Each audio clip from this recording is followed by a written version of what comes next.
Hey y'all, really quickly, spread the word, send this everyone you know. To our 6 faithful, old faithful subscribers. Make your family subscribe. Just turn off notifications. We're trying to change platforms to YouTube Live. We want to do it live because we're a little bit over the fakeness of AI. And we want you guys to see us fail in real time and, just face plant like we normally do. It's cool. We have a barrier to entry though, and that is 50 subscribers on our YouTube channel. We're at 35. Send, share, just click. Link will be in show notes. Thank you kindly. Hey Liz, Hey, Rachel. first part of horse poop. Hey. Hey, happy Pride. Yeah. Oh, I forgot. I meant to change my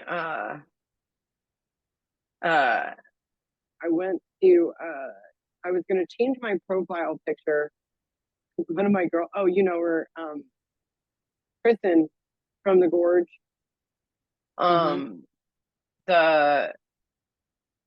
they're both short. I'm like, I don't know how to explain it. Redhead, freckly kind of. Kristen Yeah, I know from the who she Gorge. is. Yeah. She changed her profile picture, which I thought was hysterical. To say wishing all the homophobes a super uncomfortable month. I was like, I'm gonna steal that. That's kind of great. Oh my God. I love it. I saved it. I forgot I haven't changed it yet, but I may put that on there because I'm just like, yeah, you guys don't need to hate anyone. Who the fuck are you? That's funny. Yeah, but I thought it was kind of great. Your hair looks good. It's, this is doing nothing to it. Yeah, same here. I have so much hair. I have so fucking much hair. The girl that cut it, I mean, she did a good job with the cut. Like, it's even. Yeah. If that makes sense. But she doesn't know how to cut my hair. Yeah. So I need less hair. And yeah, so it's challenging. There's a girl that works there that's very young that I used to work with at the unnamed place. And she's like, let me cut it. You can watch in a mirror. And I'm like, dude, I do not trust you. I'm so sorry. And she's like, no, but I can do a good job. And I'm like, nah, I can't do it. But I'm at the point where I'm going to probably just shave the bottom. Like I thought about shaving from here down. Yep. Just to get rid of some of the hair. Yeah. Because I have so much hair. And I'm not complaining because, I could be bald, but sometimes I just wish I had less. Hello, I'm bald. You know what I forgot? Yes. What? Your speaker. Yeah, speaker, I'm gonna sound as skinny as you on this. You sound like you're in a tunnel. I know. I'm gonna sound as skinny as you on this episode because I forgot to plug in my fucking mic. Yeah. Bullshit. So what's going on this week? Oh, Traumageddon. That's what we were gonna talk Traumageddon. about. Traumageddon. Oh dear God. Well, it has multiple meanings, right? I think know. that our define this and then our how to are kind of both like the same thing because I guess when you and I were talking about it a little bit, it was Plug your mic in. I have a couple thoughts on that. I will. Hang Okay. on. Sorry, listeners. Sorry to our foreign listeners and the chickens. We're fixing it right now. Oh. Anyway, what are we talking about? Traumageddon meaning. I have a couple meanings. My first one is that. Hello, how are you? Much better. Much better. Sleepless in Seattle. What are you calling for? Okay, sorry about that. But I think I have two separate definitions for it. So the first one is sort of like, okay, I feel as though the word trauma has been overused. It is kind of thrown around quite flippantly and is sort of become like a mantra slash I don't know, cross to bear, kind of overzealously claimed by a lot of people, unnecessarily so. And so I Yes. feel like that is one part of it. Mm-hmm. I also think that, yes, most people are traumatized by things, and by world events and, you know, relationships and humanity and just being a human. There are things that do cause and create actual trauma, For but I sure. but I think that it, like, the way in which we're using the word has almost been completely overtaken in a way that Well, I think it's being disservice. trivialized Yes. by how many times and how many people use that word. And people are just like, whatever. Well, it's sort of abusing the word, the term, yeah, for what it was intended to mean. sure. I agree with that. But in that same sense, though, I also just wrote an article, and I know they're not going to publish it because it's right inflammatory, about trauma-informed teaching. If you're teaching and you don't understand that there are people that are traumatized, then you're kind of behind the eight ball.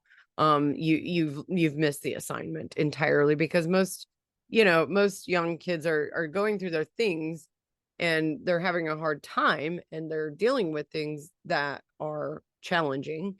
COVID was challenging for most kids, and if you're not a teacher that thinks about it in those terms, that yeah, they missed some learning, they didn't have social skills, all of those things, and you're entirely missing the bucket.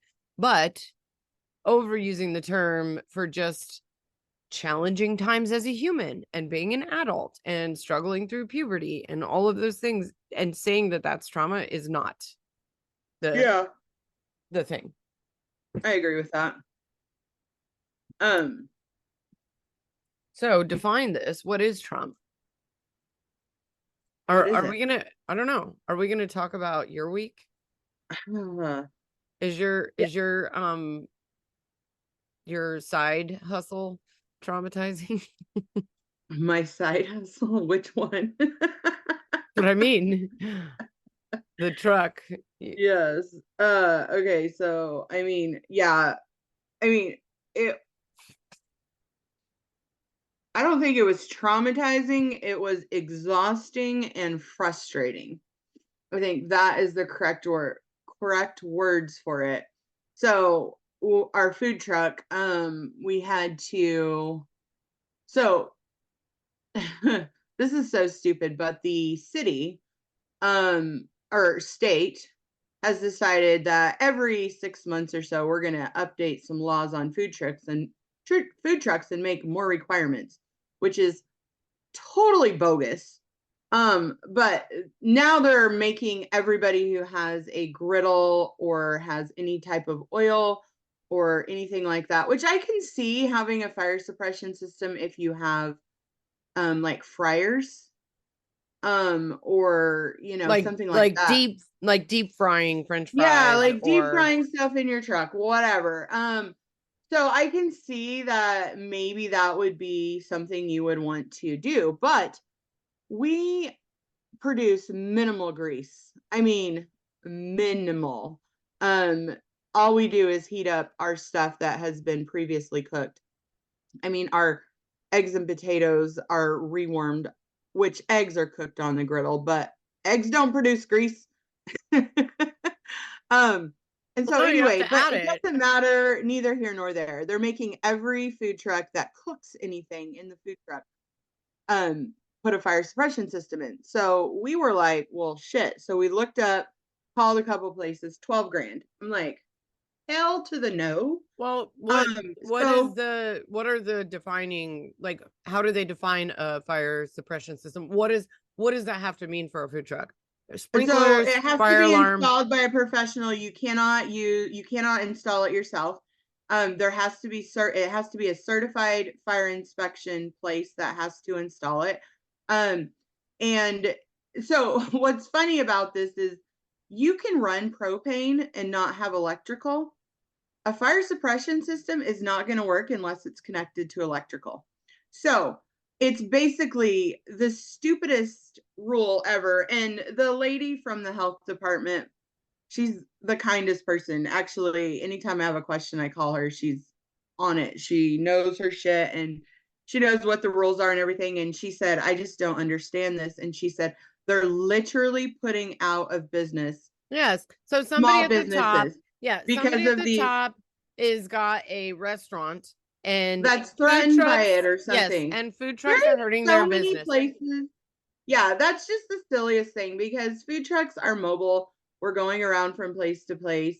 Restaurants are totally different animal. Anyway, doesn't matter. So we decided we are going to not have an open flame anymore. We are going to go all electric. So we decided to do that. And so we had to buy some new equipment, take out the griddle, do a bunch of stuff. It's going to change everything, including probably how things taste. I don't know. Yeah.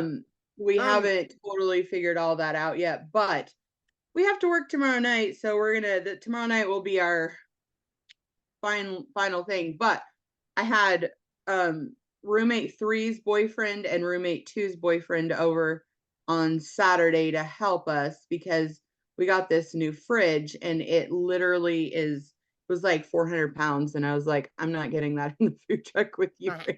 We'll literally kill each other. And so they came over and helped us put all this stuff in, and now we've realized that it doesn't work the way it is, so we're having to move it again. But all the electrical's done. Everything is running as it should. So hopefully we'll be fine. But it's been a whole ordeal just because we are people who follow the rules. Okay. There's I have so a many quick question. who don't, and it's so stupid, but we do. We follow everyone. Okay, So, but I have a quick question. Sure. Can't you just get a fucking fire extinguisher installed by a professional? Nope. Does not work. It has to be a suppression system. We have that is a fire suppression system. We have fire extinguishers in the truck. Those are required. Those are required. That is a fire suppression system. Well, it's not according to Oklahoma state laws for health. Oh, you need to write your Congress. You guys actually have you have a decent guy there in Oklahoma. The one, I think I sent you the reel of him. He's actually good. You should support him. He was talking about the trans kid that got killed or died in schools, and he was like, I'm sorry, you guys needed to mandate report this because it's a hate crime, and if you know what I mean. He was just being well, but if you go back and read that entire story, it definitely turned out not to be. I mean, there was some bullying going on, but that is not 100%. It's not. They didn't kill her. It was obviously a after suicide. The fact. Yeah. Yes, but yeah.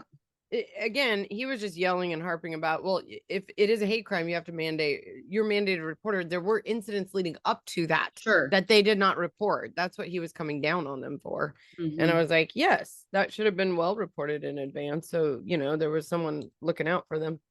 I don't know why the hate is so real and it's so stupid. It's so stupid. Like we're too comfortable. This is why the word trauma comes up all the time. We are too comfortable. We have enough food. We have housing, right? I mean, like most people I'm talking about in terms of overusing or abusing the term trauma. They're just saying that because they are too comfortable. Like, I'm sorry, real trauma would be having to go outside to use the restroom every day. So the actual definition of trauma is a deeply distressing or disturbing experience. An example is like a personal trauma would be like the death of a child.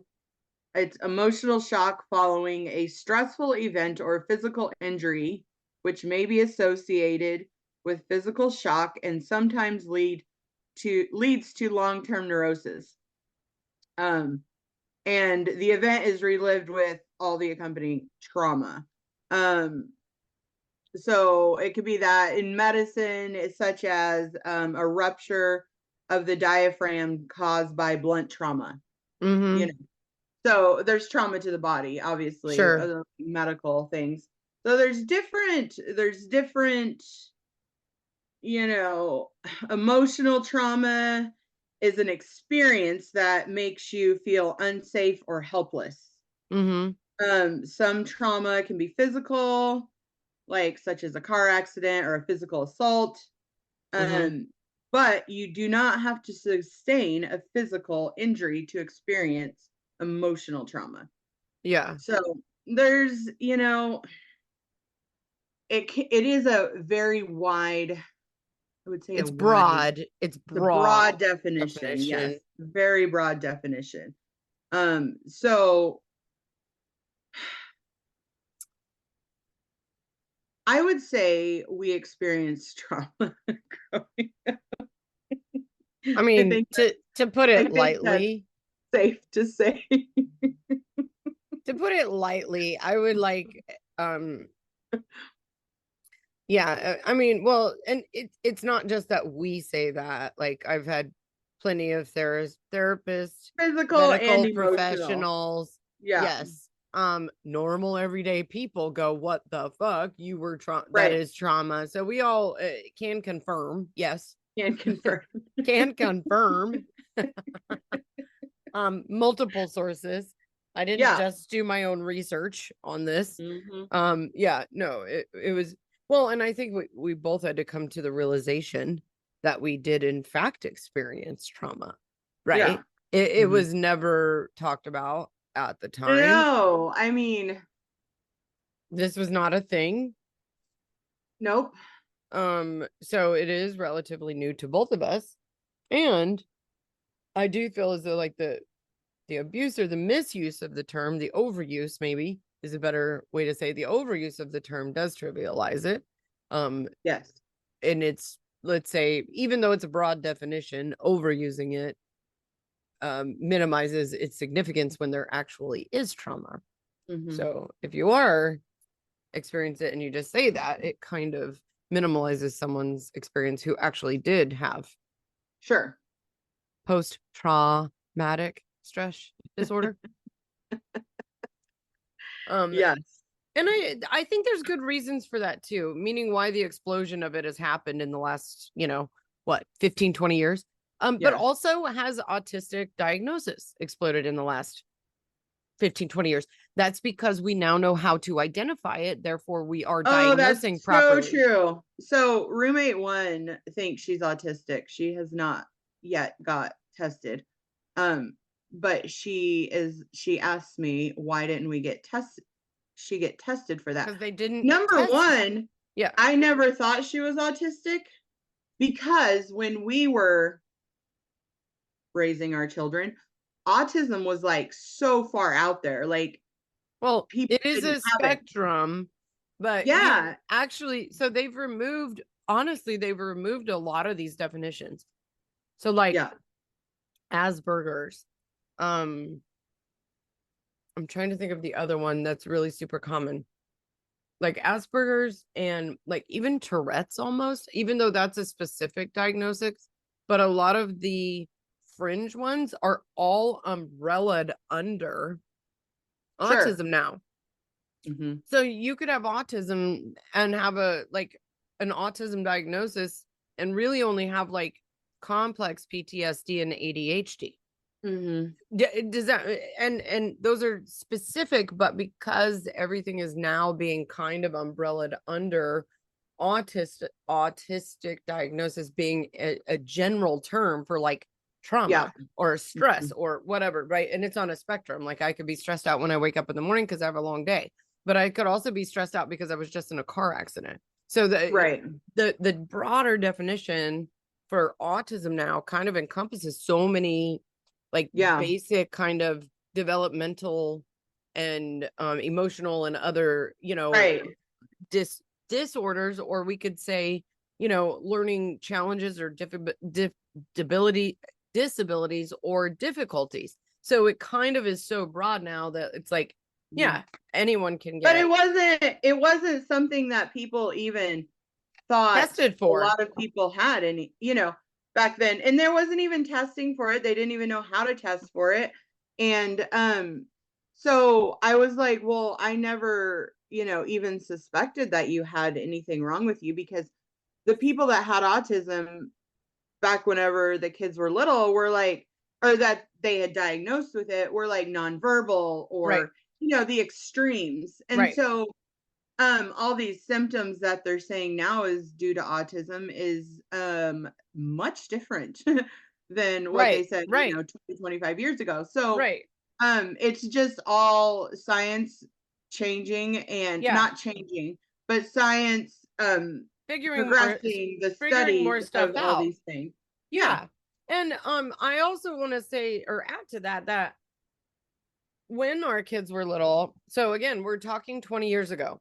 There was also a stigma with Sure.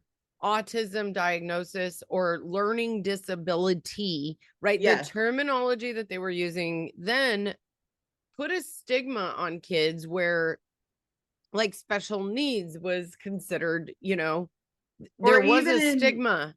yeah, ADHD, which is so diagnosed now, but like it was like only diagnosed to kids who, were couldn't sit still for a minute in Can you school, tell? or, Yeah. things like that. Can you tell I'm eating? I keep turning off Yes. my mic because I don't want to chew into the microphone because Well, I I appreciate that, I because I know. don't I like was like, chewing I'm noises. starving though, so I was like, I need to eat something. Um, I'm done in a second. I was like, I just needed to like get a bite in me because I was like getting hangry. Um, the other thing that I was listening to about autism diagnosis, like, so one, they're exploding a little bit more, but that's just because we've identified how to diagnose a bit better. Sure. And we've also umbrellaed it under quite a few different like factors and pointers in which we do that. We're also testing more frequently when it's recommended. Right. But the statistics on like ADHD and autism used to be really high for boys. So it was like ADHD was almost considered like a boy, like a young male kind of dominated disorder, because they just started like, it's like Marfan syndrome. Marfan syndrome didn't have a genetic test back in the day. They had a visual verification of Marfan syndrome. So they just look at you and be like, "Oh, you got big earlobes and you got a sunken chest, small shoulders, and a large nose. You have Marfan's." Like there was no clinical way to confirm that you had Marfan syndrome, and Right. neither has there been really definitive like diagnoses tools for autism or any of its shoot offs and umbrella terms catch all underneath that until now. But now that they do have these terms defined, they're finding that it's just as common in girls as it is in boys. But because of the way that we treat boys and girls differently when they're growing up, it had been considered previously just a boy's like disorder. So if they're active, which most boys are, I mean, your kids all were active like boys, even though they were all girls. But because boys are hyperactive, then it was just automatically assigned to them like, oh, they just have too much energy. They must have ADHD. Let's medicate them and calm them down, which is not the case. So it presents differently in girls and boys. Now that we know that, girls are getting more and more diagnosed with it because theirs presents differently than boys. Girls, tend to do not active things, but they zone out, they daydream, they, do all these other things. So they're presented differently. But now that we know that, then there's the diagnoses in girls is going sky high. It's not that there's more of it. We just know how to better diagnose it. Anyway, this all goes back to trauma. Somehow. So yeah, so that was basically going off of what I was talking with roommate one about, and how, because I mean, she had some pretty trauma things that happened to her that I just learned about this week when she was young by a family member. I use the term family very loosely, let me say that. It is family by blood, but that's about it. And this person will never I will never see this person again. Because he did things to my daughter that are insane. But I just found out about that. Unforgivable and Unforgivable. Yeah. and criminal. Criminal, absolutely. We have no way of proving any of this because it's a he said, she said at this point, unless we can get some more of his, because I believe there's multiple people that he abused now. Victims. Victims, yes, victims would be the right word. Survivors is the better like one, some but more yeah. collaboration. There's probably nothing we can do legally right now, which kills me as a mother, to be honest. But frustrating at the minimum. Yeah, frustrating at the very minimum. So anyway, but she experienced that trauma when she was like 6, and dear God, that would be a trauma. Yeah. 100%. So a physical trauma. But we all of my kids have experienced some sort of trauma, and I was like, it's I struggle with that so much because our trauma that we were raised with was so different. It was different trauma. But even not different, but different environment. Yeah, and even in but you have to understand that like you just described in the definition, even a physical trauma, like a car accident, still has mental and emotional traumatic repercussions to it. So there's elements of even just a physical, altercation that are mental and emotional because of either the lasting effects or how you got into the physical situation to begin with, or mom guilt for, did I miss something? Right. All of it. So it goes into, it bleeds out, leaks out, into all the other areas, because it can become emotionally traumatizing, even if it was physical, because of how you respond to the same situations, or our human brains look at why it happened, and we have to reason that there's something we didn't do, said, didn't say, that caused or made it worse or better, or could have avoided because of the physical thing. But that is emotional and spiritually and all of those, dependent. Well, I think now there's it wasn't a thing many years ago, but now there is a definition for religious trauma. And religious trauma is what we experience, as well as physical and emotional. We experience sexual trifecta. Yes, all of financial. them. But religious trauma definition is, it's when occurs when a person's religious experience is stressful, degrading, dangerous, abusive, or damaging. Right. Okay. So check all the boxes. Check all of those boxes. And that, I believe, takes it, should, if you're experiencing those types of things, should take that religion or place out of the realm of religion. Like, it should not be a religion anymore if they're causing that kind of stuff. Religion, which I'm totally against religion anymore. I have no, I think organized religion, I hate it. I think you can believe whatever you want to believe without religion. And religion is just, a lot of people use it because a coping mechanism. Yes, a coping mechanism. It's a crutch. It can be something where they find friends. There's a lot of reasons that people go to religion, but I don't necessarily think that there's a right religion out there.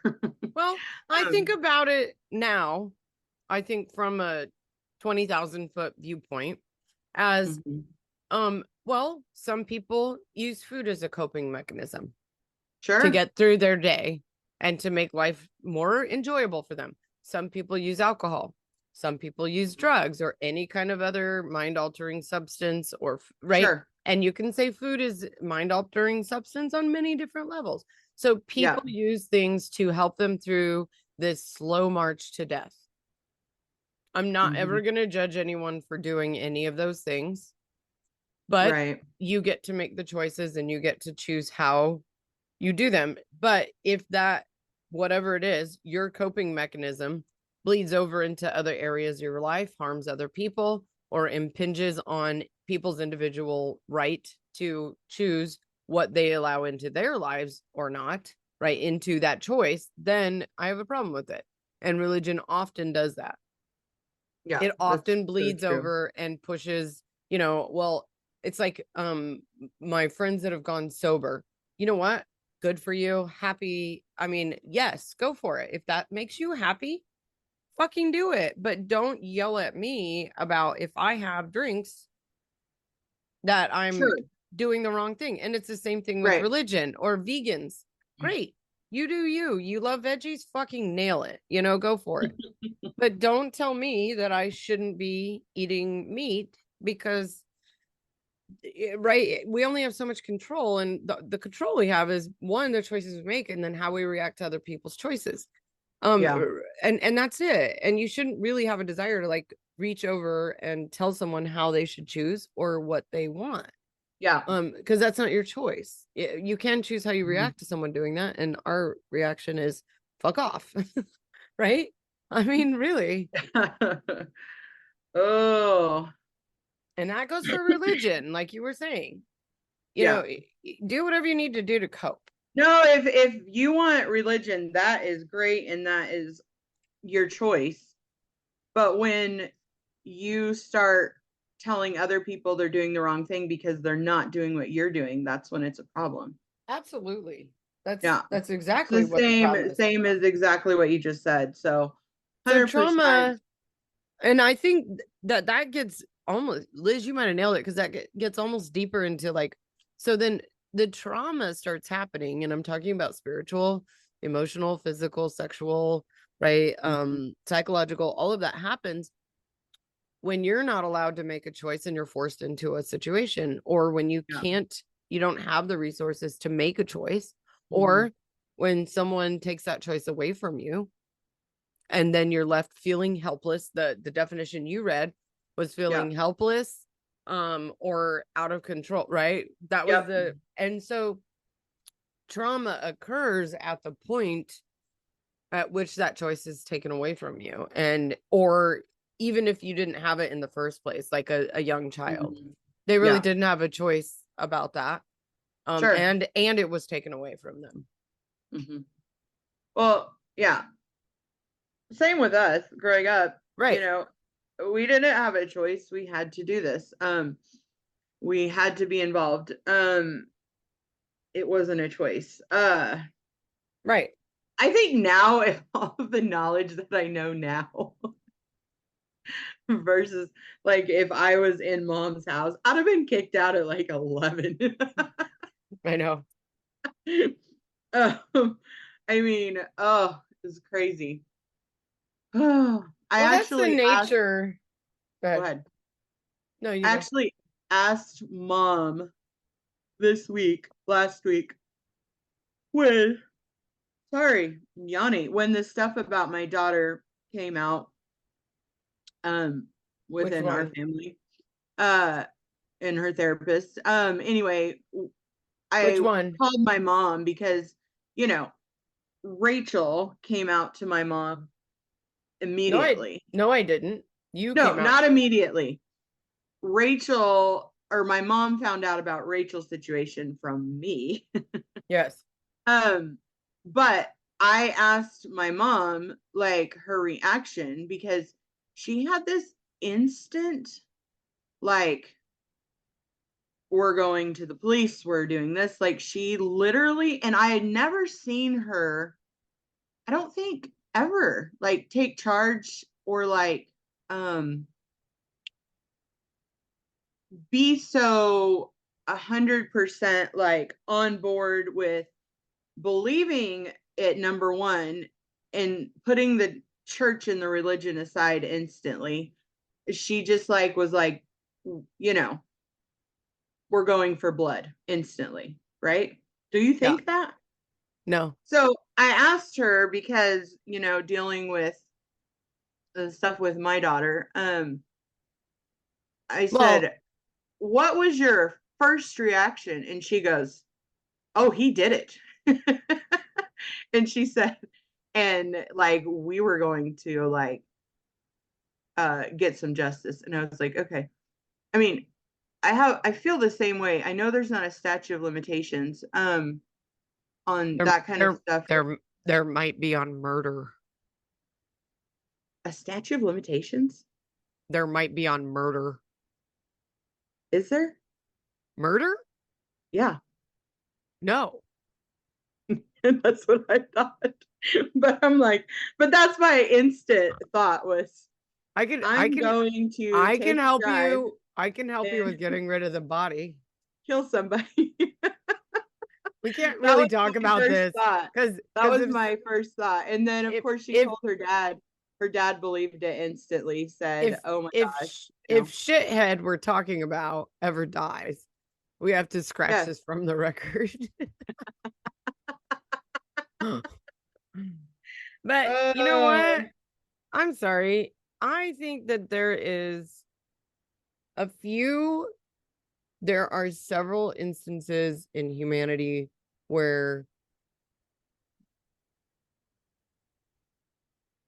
deranged and horrible death, means of death are absolutely worthy of some people. I agree. And I think that we as a society can very, very easily determine that. I think our criminal, prison industrial complex in this country is out of fucking control. And if you did some drugs, or you had a hard time and you get, put in, jail and you ruin, your whole life and it's never the same, that's some fucked up shit. I do not believe in that at all. I, however, believe that, in the 1800s, when we were shooting people that fucking killed, small children, yeah, I fucking think everybody in our society would be on board with that. And these type of people as well.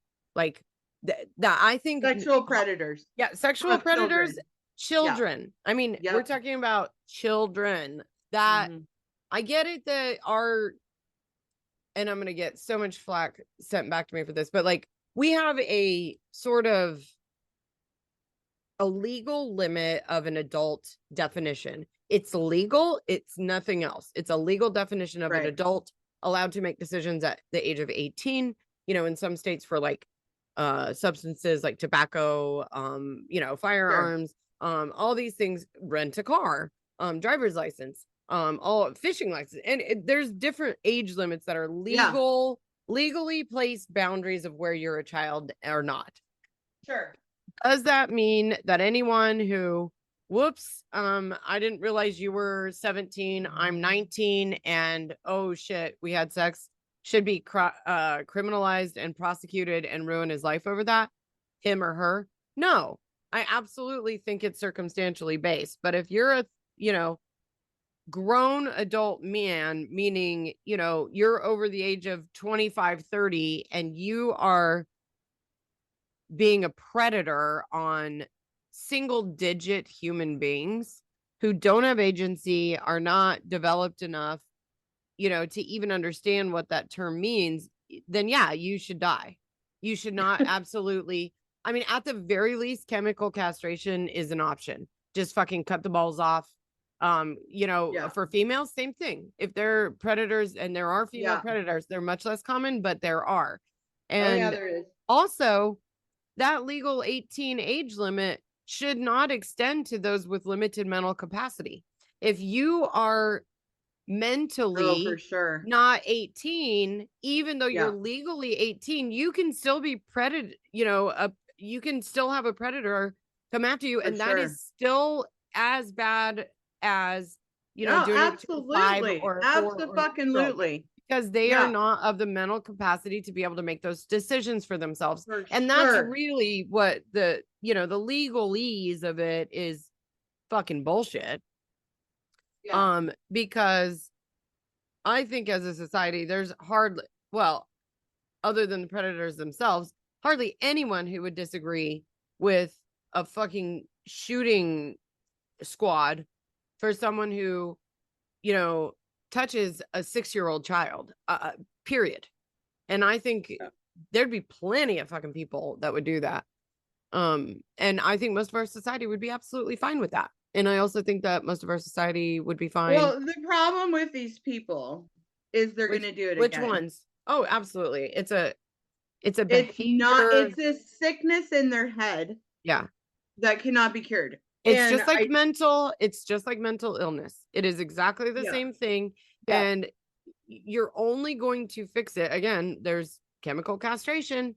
And or, you know, separate yourself from society. There's a whole island. Where is it? I need to look it up real quick. There's a whole island of child sexual predators. And guess what? They all live on an island for the very fucking reason because they know that themselves. That's literally true. There is this island exists. Yes, a special commitment center in the state of Washington. Oh no. Yeah. So Washington McNeil Island. There's 214 dangerous violent predators. And they self-commit, I believe.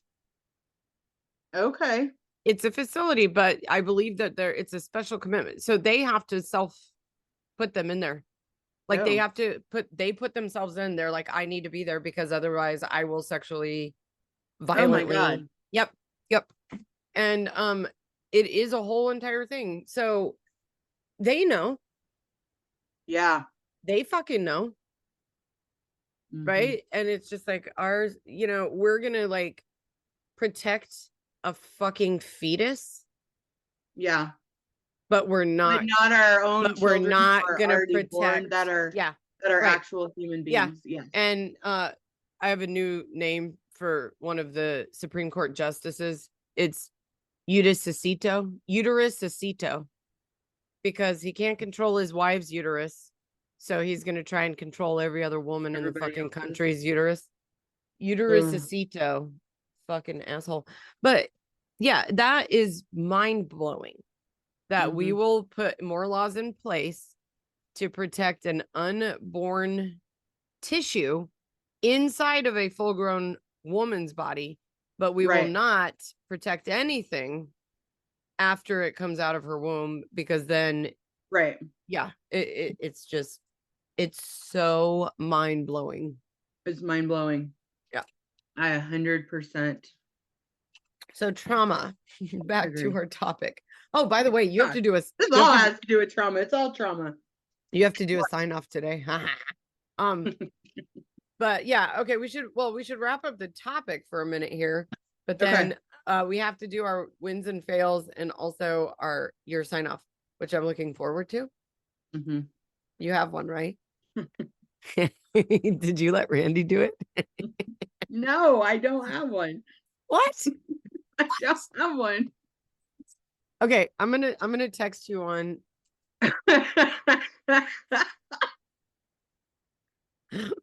I mean, I have a stupid one that I heard when I was growing up. Okay. And well, don't do it. Don't do it yet. Well, I won't. Okay. But anyway, so wrap it up. Yeah. So wrap it up. Wrapping it up.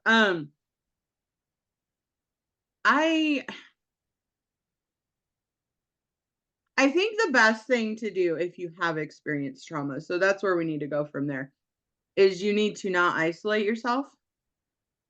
I think being around people, seek therapy if you need it. There's a lot of different ways you can deal with trauma, because a lot of people have trauma. And doing, I'm sorry, I'm laughing. I cannot concentrate. Just so you guys know, I'm sending her unhinged sign-offs right now. Yes. But yeah, try not to, this is the other thing, try not to find like go down a trail of alcohol or drugs or something like that, because, or pain pills, you know, things like that make things feel better momentarily, but they're not going to help you deal with the trauma. Also, like I said, hang around friends, but hang around supportive people. It's a lot more about finding People, community. yes, people who are supportive of you and not just anybody. You want to be hang around, spend your time with people who love you. Anyway, That I is a think big deal. exercise is huge. Well, that's a Another mental huge one. stimulation, right? So if you're Yes, in but your it helps head, you deal with that's what I the mean. trauma. But if you're in your head about and you can spiral, right? That's a thing. Like you start spiraling and go, okay, you know, that's all you can. A lot of brains work like that, where we tend to focus on the negative, but focusing on like energy or exercise is going to take your brain off of it for a little while, right? Yes. It's going to help you to channel the brain's focus onto something positive instead of something negative. Now, there's something to be said about using drugs and alcohol responsibly. Okay. I don't encourage irresponsible drug and alcohol abuse. But they just approved, the FDA is about to approve MDMA for therapeutic use. Now, interesting. Who was doing a bunch of drugs experimentally in their traumatic therapy high stages of rehabilitation, right? I did a ton of experimental drugs, but I was doing really intensive therapy at the same time. Well, that fucking helped. And so I can stand there and go, yes. So don't put down like all those drugs that I researched. No, but I mean, what I'm talking about is where you're turning to alcohol and becoming an alcoholic. As a coping mechanism. It's just like joining a cult. It's just, yes, I understand that. But I just wanted to clarify that, because it was like, no, if you need something to relax, unwind, yes, but don't abuse it. Yeah, substance abuse is not what we're saying here. Yes. Right. There are other outlets, and that could be dancing. That could be surfing. That could be playing volleyball. That could be all of the things you do. That could be overworking yourself so you don't have to think about it. Yep. No, overeating. That has been my vice, and I've used it to my demise at times, because I stay busy. Like, because then your brain cannot think and remember the trauma and deal with the trauma. So staying busy, but as I've gotten older, I take days off and I, make things or make space to do things for myself. So that definitely helps me a lot. Well, the term self-care, again, I think this goes back to the self-care thing. Like it's an industry now. Like, you know what? Don't worry about what you're doing. Just make sure you feel okay. That's it. Yeah. Like there's too much money on therapy there, right? And yes, people do need therapy and there are traumatic events, but get the fuck outside and go do something. Like there's a balance, but it is an industry and we have to understand that everything follow the money. Yeah, therapy is a huge fucking industry. And you know what? I think most people should be in therapy at some point in their lives for sure. But guess what? Don't over obsess about that. Don't over obsess about self-care. If you want to do something, go do it. Like make your life to where you can physically do it. If you need help, go get help. If you need to cope for a little bit and it's temporary, cope, but get through it. Have friends around you, have family around you that are going to be a feedback or a mirror source to tell you, hey, this is becoming a problem. And you guys have done that for me too. Like you've been like, this is really shitty. You're having a problem. You need to fucking fix it. And guess what? That's when you go, okay, I got to pull my big girl fucking pants up, and start doing a little bit better about what I'm doing. Cause obviously it's not working. Right. So I feel like that is but if you don't have that system around you, which not everyone does, but then it's like, okay, well, maybe you enjoy fishing. So go out and find a fucking group of fishermen that just want to Can you talk? just want to catch fucking crabs. Okay. Like whatever it is. I had so many thoughts going through my brain right there. I couldn't get it out, which was hilarious, but I had a lot of funny stuff. And so I started cracking myself up. Anyway, the last one I sent you is pretty good. Only if you deliver it. Only if you deliver it well. Okay, Liz, you got wins and fails? Okay, you want to go first? No, I go first every fucking time. No, that's not true. I will go first. Okay. So, wins and losses for the last 2 weeks. So, my win is going to be what we talked about in the beginning, the food truck. Like we finally got done with that, and it's going to be working this week, and so I'm happy about that. So that's a huge win because it's been a stressor. My loss is also what we talked about, finding out about my kid and her being sexually abused when she was 6. So that is a huge loss for me, as far as mentally, emotionally, everything. And I've lost sleep. I've lost a million things over that. So that is my loss for the week. But the win is that the food truck is, up and running, and we should be good. So now your turn. Okay, and that's heavy shit, Liz.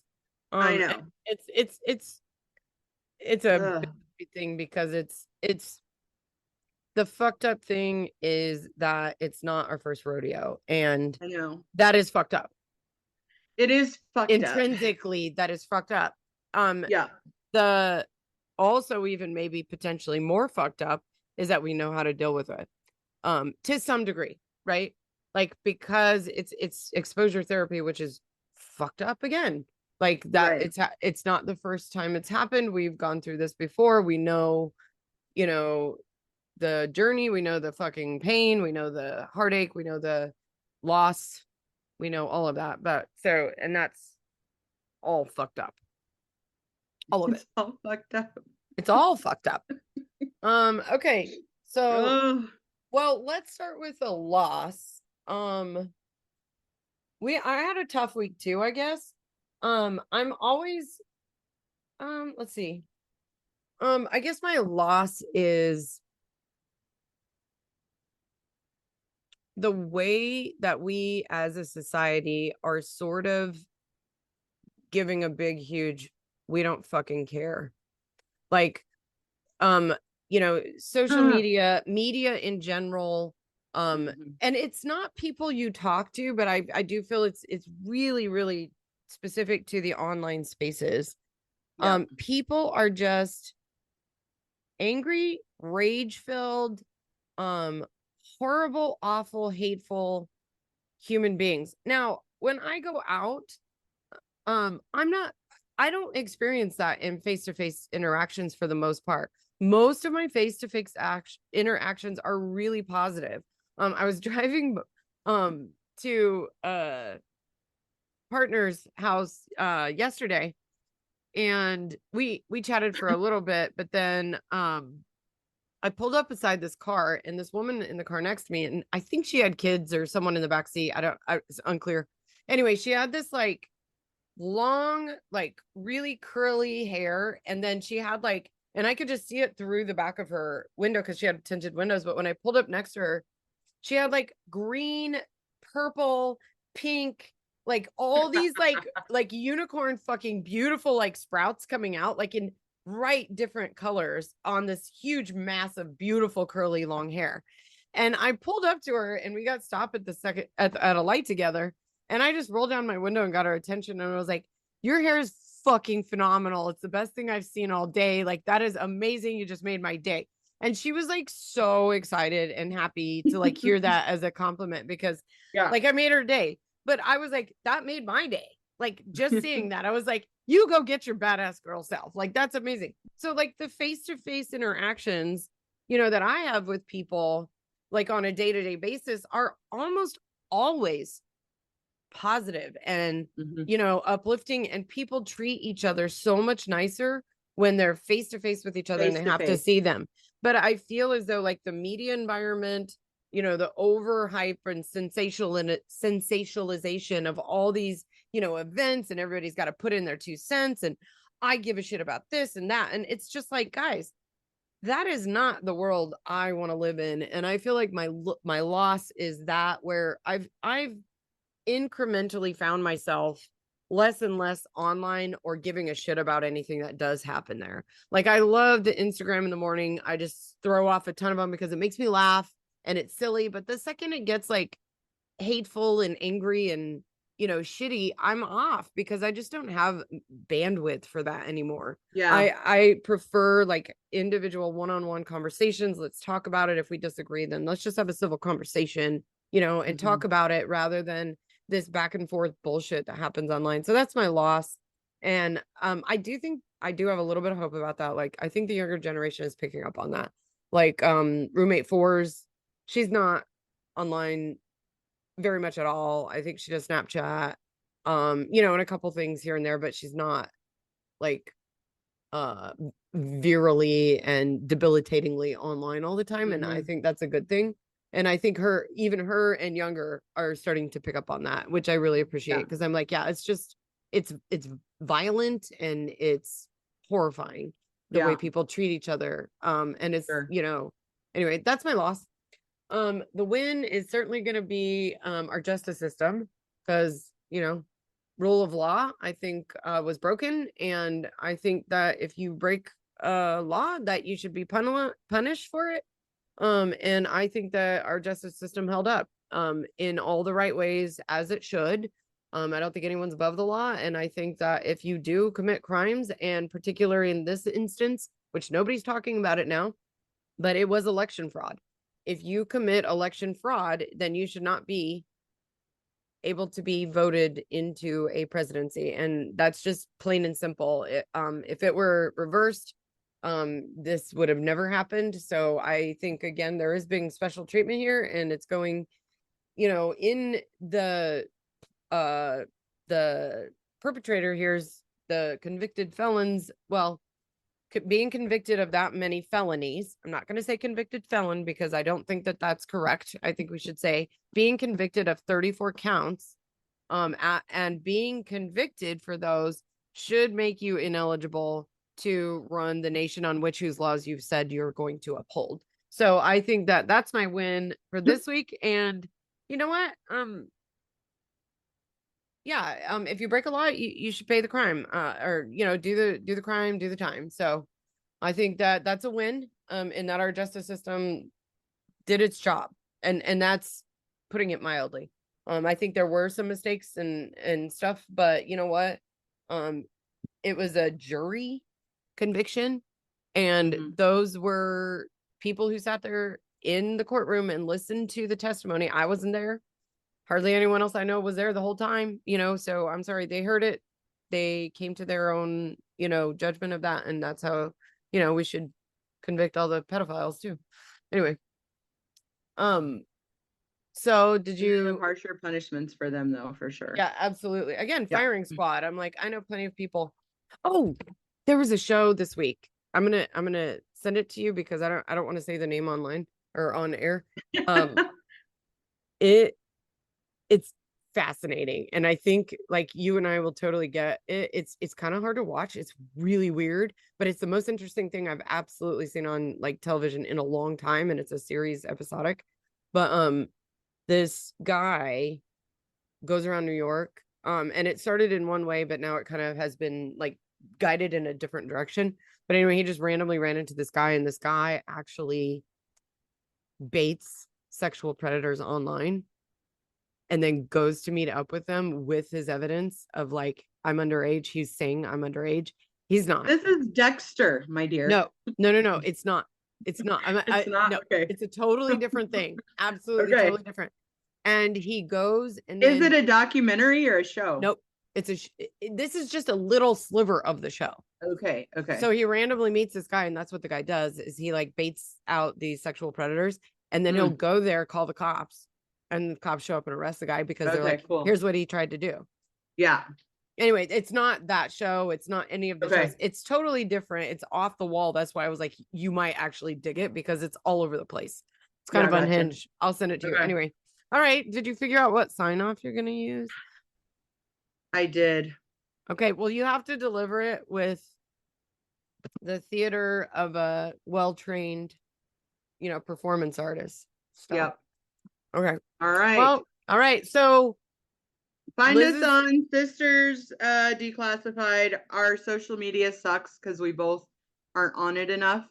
I know. But you can message us on there and we will get the messages. But Google it's email.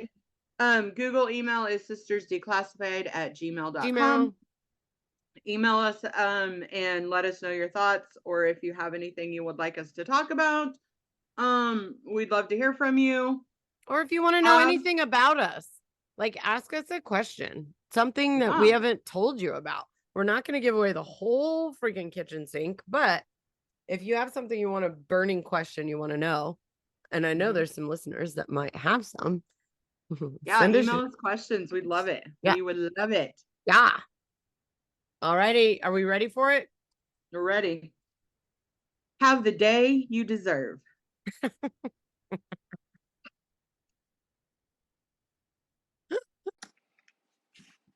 In 1998, I was the whistleblower in a massive pedophilia case involving the Independent Fundamental Baptist Church, Cornerstone Baptist Church in Colorado Springs, Colorado. I was the lead key witness in a case that took down an entire network of child abusers. Charles D. Miller was sent to prison, and this was prior to the statute of limitations law being lifted in Colorado. In fact, shortly thereafter, it was lifted, and he would have gotten life in prison.